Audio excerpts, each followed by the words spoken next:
যে যত জপ তপ করে কৃষ্ণ বলে কাদাই হলো কলিজীবের একমাত্র অনন্য ভজন। কাঁদতে হবে জীবকে। কান্নাটা কেমন? ডক্টর ক্ষুদিরাম দাস তার বৈষ্ণব রসপ্রকাশ নামক গ্রন্থে বলেছেন, কান্নাটা হবে শিশুর মতো, সাধারণ কান্না নয়, শিশুর মতো সরল অন্তরের কান্না। আপনারা জানেন একজন শিশু পৃথিবীতে বেঁচে থাকতে তার কত কি প্রয়োজন পড়ে গো। খিদে পেলে খাদ্য প্রয়োজন, হয়তো অসুখে শিশুর চিকিৎসার দরকার হয়, পরে থাকবার বস্ত্র প্রয়োজন হয়, থাকার বাসস্থান দরকার হয়, কিন্তু শিশুর এত কিছু প্রয়োজন। শিশু এগুলোর একটাও কি কারো কাছে চাইতে জানে? বোধহয় জানে না।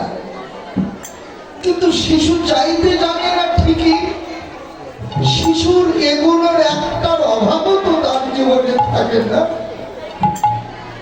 শিশু না চাইতে তার জীবনের যত অভাব সব মিটে যায়।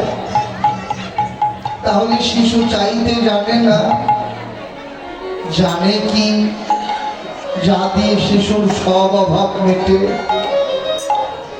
তত্ত্বজ্ঞ বললেন, একজন শিশুর সম্বল হলো তার নয়নের জল।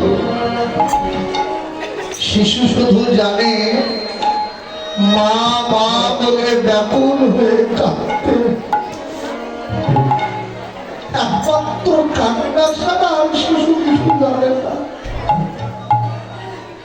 শিশু কাঁদলে মায়ের মন ভালো জানে যে আমার সন্তানের কি প্রয়োজন হবে।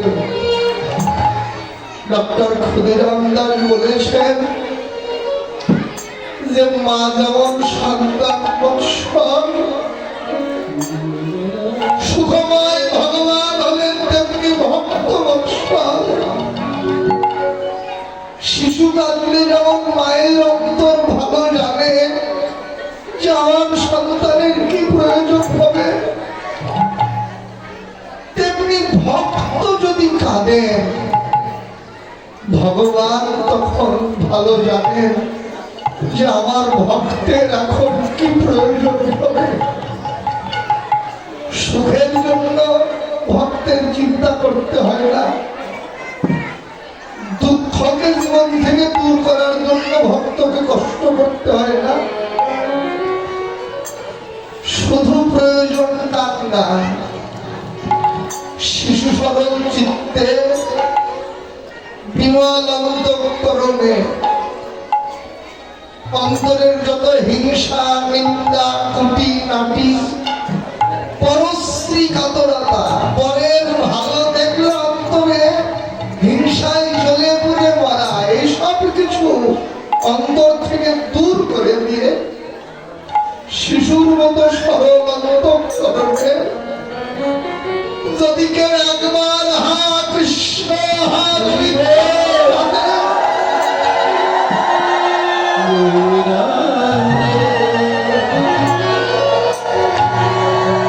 এই শিশুর মতো সরল অন্তরের কান্নাই হলো কলিজীবের একমাত্র অনন্য ভজন। ভগবান বললেন, হে জগৎ জীব, তোরা আমায় খেতে দিস আর নাই দিস, আমাকে ডাকিস আর না ডাকিস, অন্তত কৃষ্ণ বলে কাঁদতে তো পারবি। এই যে কান্না, এই কান্নাটাও তো জানতে হয়, এই কান্নাটাও তো শিখতে হয়। তাই ভগবান এলেন, করু নয়া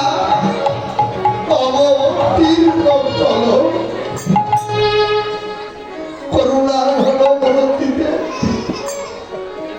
নিজে এসেছে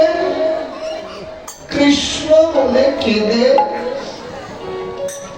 জগৎ শিবকে কৃষ্ণ বলে কান্না শিক্ষা দিতে, কৃষ্ণ হারা দুঃখী কলির জীবকে অতি সহজ উপায়ে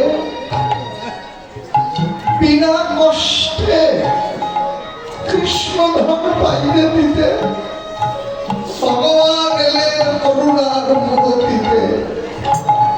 এসে কি করলেন? এবার কাঁদিয়া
শিক্ষা দিতে সেই প্রেমের মনতি ধরে আবির্ভূত হয়েছেন প্রশ্নাম কবি। তাই তিনি বলেছেন ও